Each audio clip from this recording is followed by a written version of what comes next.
Shalom, chers sœurs. Nous bénissons le Seigneur pour sa fidélité pour 2026 avec une grâce, une faveur pour servir Dieu.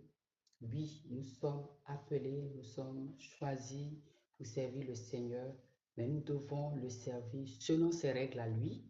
Nous ne pouvons pas servir Dieu à notre façon, mais nous devons simplement apprendre à mieux le connaître et le servir efficacement dans sa volonté et selon ses principes.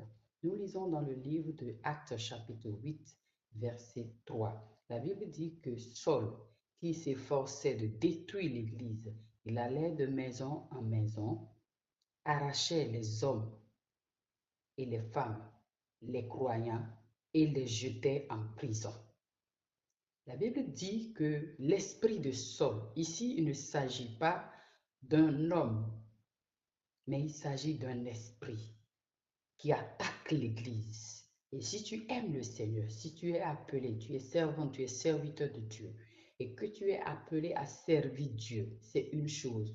Mais l'autre chose, c'est d'être conscient, de comprendre qu'il y a un esprit de Saul qui entre dans les maisons pour attaquer les croyants, pour attaquer les hommes et les femmes, pour les jeter en prison. Pas parce qu'ils ont volé, pas parce qu'ils ont fait quelque chose, tout simplement parce qu'ils ont cru, tout simplement parce qu'ils ont choisi de servir Dieu. Mais une fois que tu as décidé de servir Dieu, que tu as choisi d'obéir à Dieu en répondant à cet appel sur ta vie, sois conscient qu'il y a un esprit de Saul qui guette l'Église de Dieu en ce moment. Et qu'est-ce que nous faisons? Nous sommes tellement pris parfois par le ministère, par l'œuvre de Dieu que nous oublions nos maisons. Mais cet esprit de Saul, qu'est-ce qu'il fait? Il entre dans les maisons des croyants. Bien sûr, il entre dans la maison des croyants et il prend les hommes et les femmes et il les jette en prison.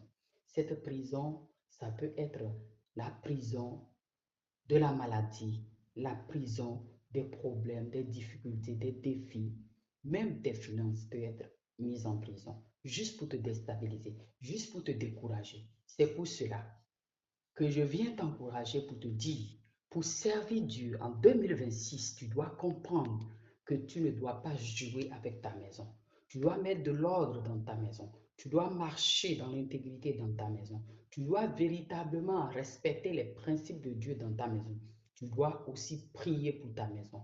Couvrir ta maison par le sang de Jésus. Parce qu'il y a cet esprit destructrice appelé l'esprit de Saul qui entre dans la maison des croyants juste pour les mettre en prison. Combien de familles sont en prison?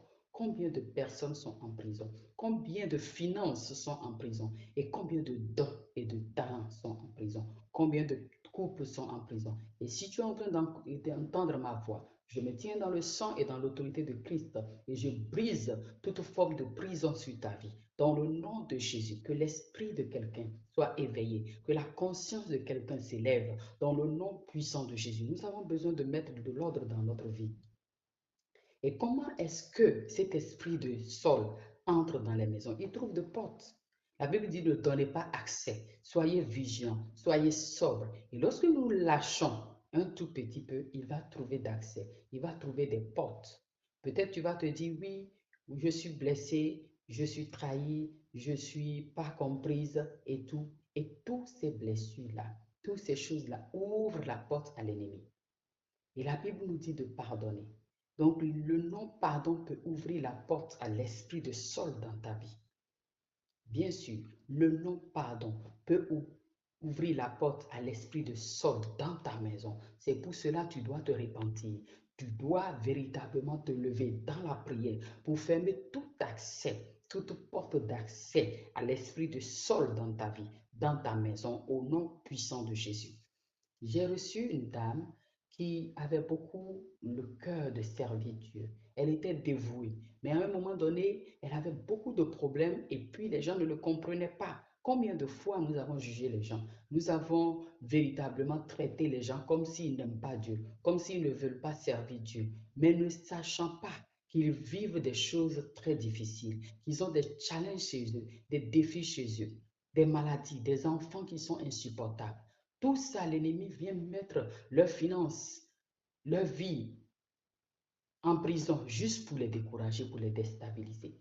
Combien d'enfants de Dieu qui ne veulent même pas entendre parler de Dieu parce que nous avons voulu plaire aux gens. Nous voulons faire plus que ce que Dieu nous demande. La Bible dit d'être avant de faire. Nous ne pouvons pas servir Dieu et à un moment donné, nos enfants n'aiment pas Dieu. Parce que le temps que nous avons pour nos enfants, nous le donnons à autre chose. Dieu est un Dieu d'ordre. Dieu ne veut pas que nous puissions véritablement occuper simplement les autres et laisser nos enfants. Donc nous devons équilibrer les choses pour permettre à nos enfants aussi, nos familles aussi d'aimer Dieu. Et cette femme, elle était dévouée, mais c'était très difficile. Ses enfants tombaient tout le temps malades et on priait à chaque fois. Mais un jour, le Saint-Esprit m'a fait la grâce de comprendre. C'est comme si le Saint-Esprit était en train de me dire que tu vois, cette femme, elle aime servir. Elle n'est pas ce que les gens sont en train de parler. Mais le problème, c'est que l'esprit de Saul est entré chez elle et a pris ses enfants pour mettre en prison parce qu'elle ne couvre pas ses enfants par le sang de Jésus. Elle ne prie pas assez pour ses enfants. Vous voyez un peu comment est-ce que notre manque de prudence, notre négligence et le fait de ne pas ajuster les choses, de mettre plus de choses, l'équilibre dans toutes choses, frères et sœurs, l'équilibre dans toutes choses, que le Seigneur nous donne la grâce. Et juste pour que tu puisses véritablement vaincre l'esprit de Saul, tu as besoin de te repentir. Tu as besoin de demander la grâce de Dieu pour organiser les choses, pour instaurer la prière dans ta maison, pour couvrir tes enfants par le sang de Jésus, couvrir ta maison par le sang de Jésus. Est-ce que tu as déjà vu un soldat qui va à la guerre et puis il n'est pas habillé? Il n'a pas pris son gilet, il n'a pas pris son casque, il ne s'est pas couvert, il n'a pas pris sa cuirasse. Il n'y en a pas.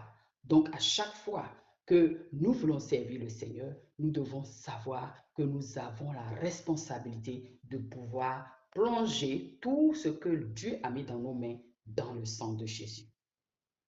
Garder notre cœur pur. Garder notre cœur pur, pardonner, laisser les blessures à Jésus-Christ de guérir nos cœurs brisés. Être fidèle dans les dîmes et les offrandes, être généreux. Si l'esprit de Saul veut mettre tes finances en prison, il va chercher là où tu n'as pas été généreux. Peut-être Dieu t'a dit de donner une somme à quelqu'un, tu as divisé en deux. Ça ouvre la porte à l'esprit de Saul de mettre tes finances en prison. Parce qu'il va utiliser la désobéissance pour mettre tes finances en prison. Donc, nous venons pour vous encourager pour mieux servir le Seigneur et jouir de sa grâce.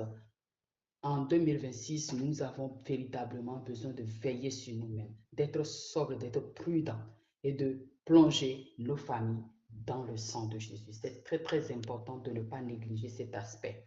La Bible dit dans le livre de Luc chapitre 15, verset 4, que Jésus a laissé les 99 pour aller chercher le seul brebis. Mais est-ce que les 99 étaient en danger? Non, il les a bien mis en sécurité. Il est un Dieu responsable. Il a bien mis en sécurité les 99 avant d'aller chercher le 1. Donc, il s'est assuré de la sécurité, de la protection de ces 99. Donc, c'est important pour nous de pouvoir véritablement veiller sur notre maison, pour ne laisser aucun accès à l'esprit de Saul d'entrer dans nos maisons et de mettre les choses en prison pour nous décourager, nous déstabiliser. Que Dieu nous fasse grâce et que son esprit touche quelqu'un et que toute prison soit brisée au nom de Jésus-Christ de Nazareth, que tu sors de toute prison et que la grâce de Dieu te localise et localise ta maison dans le nom puissant de Jésus-Christ. As-tu déjà vu un médecin entrer en salle de chirurgie sans se protéger, sans mettre son casque, son masque? As-tu déjà vu dans une salle d'urgence à l'hôpital où les médecins sont en train de travailler sur le malade, de soigner le malade, et puis ces médecins n'ont pas porté de gants, ces médecins n'ont pas porté de masque, ils ne sont pas protégés pour faire le soin?